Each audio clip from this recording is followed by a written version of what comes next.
So recently I've been watching through all the A24 horror movies, and in this video I have the 15th A24 horror movie, and it's called Saint Maud.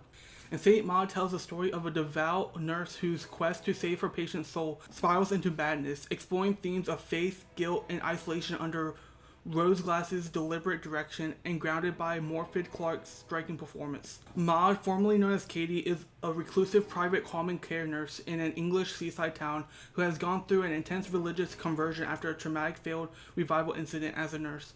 And she's assigned to care for Amanda, a once celebrated American dancer, now terminally ill with stage 4 lymphoma, and becomes convinced God has chosen her to save Amanda's soul from damnation. Their tentative bond fractures when Maud's extreme devotion clashes with Amanda's more sensual friend Carol, culminating in Maud's dismissal and descent into delusion. Maud's newfound faith is driven by deep shame over her past medical failure. Her intense rituals and self-punishments echo a desperate need for forgiveness, culminating in her ultimate self-destructive act as the final expression of her guilt.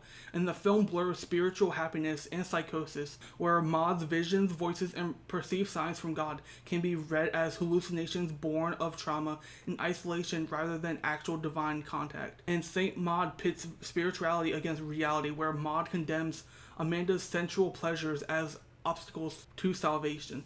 While the film's recurring mortification of the flesh motive highlights the conflict between physical desire and spiritual transcendence, where Maud reinvents herself as a career-ending mistake, clinging to a grand divine mission to fulfill her existential void. And her spiraling breakdown follows the loss of that purpose when Amanda rejects her salvation efforts. And after watching this movie, I just remember thinking about how this movie really is relevant to the recent memes about the rapture and the psychosis that went on with that.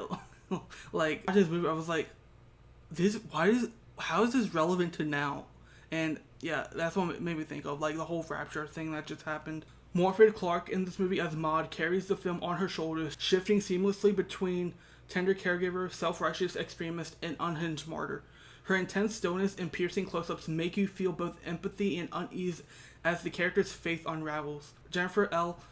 embodies Amanda with equal complexity as she's sarcastic, sensually vibrant, and profoundly human, even as she faces mortality. And her dismissals of Maud's faith land with cutting realism, heightening the film's psychological tension. Supporting turns by Lily Fraser as Carol and Lily Knight bring further texture, representing the worldly life Maud has rejected and fueling her escalating paranoia. Rose Glass's feature debut unfolds as an expressionistic study in religious horror, using microfeatures to immerse you in Maud's deteriorating psyche. The cinematography employs tight close-ups, POV shots, and swirling motives like a cyclone in a